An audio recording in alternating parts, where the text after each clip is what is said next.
Did you know the Mario Kart series has a whole range of cut and censored content? In the international version of Super Mario Kart, both Princess Peach and Bowser had their victory animations changed. In the Japanese version of the game, both characters can be seen drinking champagne, as is tradition in racing events like Formula 1 and NASCAR. This was likely censored by Nintendo of America, deeming the alcoholic reference inappropriate for a child-friendly game. Mario Kart 64 was also censored. The advertisements found throughout the courses were originally references to real-world products, rather than generic Mario-themed signs. The products being parodied were Marlboro cigarettes, Agent gasoline, Mobil 1 oil, Goodyear tires, and the 76 gas station chain. They were altered internationally, likely for two reasons. One of these companies sold cigarettes, which could cause problems for an E-rated game, and any of the companies being parodied could have sued Nintendo. During Mario Kart 64's early beta stages, the game was known as Super Mario Kart R. The character Kamek appeared as a playable character in these early builds, but was later to be replaced with Donkey Kong. As Rare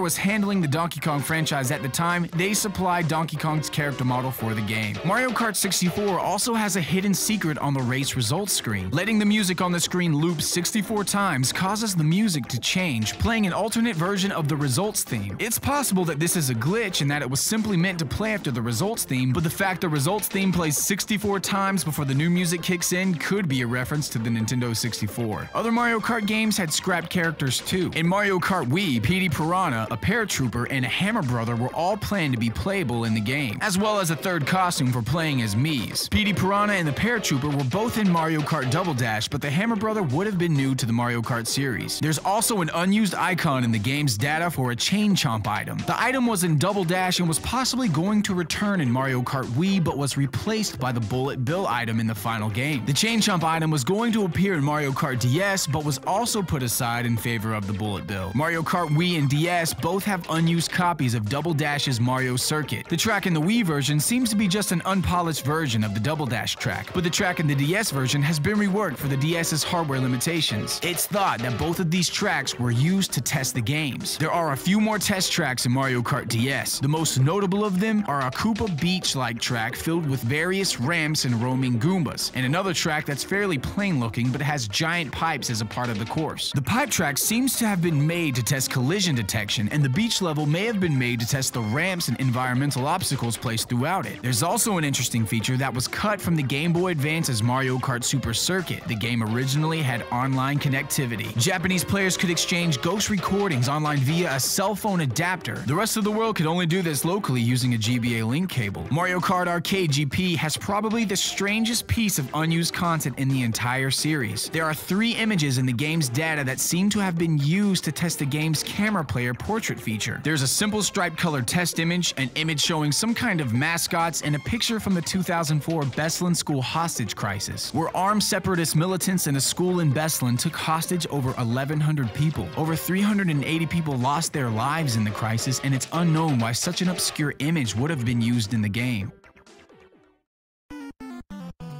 In recent times, it's become fairly well known that Super Mario Bros. 2 was based on a game in Japan called Doki Doki Panic. Doki Doki Panic was developed by Nintendo in a partnership with the Fuji Television Company, and had the company's mascots as playable characters. The game was later reworked into a Mario game for the West and starred Mario, Luigi, Peach, and Toad instead of Fuji's characters. This was because Nintendo of America thought the recently released Japanese Super Mario Bros. 2, which was later released in the West as the Lost Levels, was too difficult, and they didn't want to risk damaging the Mario brand in North America by discouraging casual players. This has led many to believe that the Western Super Mario Bros. 2 isn't a true sequel or even a real Mario game, and that the Lost Levels is the real sequel to the original Super Mario Bros. This, however, isn't the case. Sometime after the completion of the original Super Mario Bros., Nintendo Kyoto's based R&D division began working on a new Mario engine. The original Super Mario Bros. Had innovated a world that scrolled horizontally, so Nintendo decided they wanted to try to innovate in the other direction and see how a Mario game could work with a vertically scrolling world instead. It became clear early on that a game with only vertical scrolling couldn't offer the same level of quality platforming as the original Super Mario Bros. Shigeru Miyamoto stepped in and gave some advice to the development team, and horizontal scrolling was also added to the game. The prototype was originally designed around having items and blocks that you could throw and pile up, and also had 2-player cooperative play. You were even able to throw the other player to hard-to-reach places to progress the game. The deal with Fuji Television was struck as the team was working, and this prototype became Doki Doki Panic. Although the co-op was dropped, many of these aspects can still be seen in Doki Doki Panic, and in turn the Western Super Mario Bros. 2. The very first part of the game scrolls vertically, and bosses must be defeated by throwing objects at them. It seems like the version of Super Mario Bros. 2 that we got in the West was the true sequel all along. That's all for today, but don't forget to subscribe to us on YouTube and follow us on Facebook and Twitter. Make sure you also check out DidYouKnowGaming.com, where we post gaming trivia every single day. If you like this video, check out our other videos. And if you're looking for something new, check out my video game original raps. I've done one about Ocarina of Time and one about Donkey Kong Country 2, so give those a click.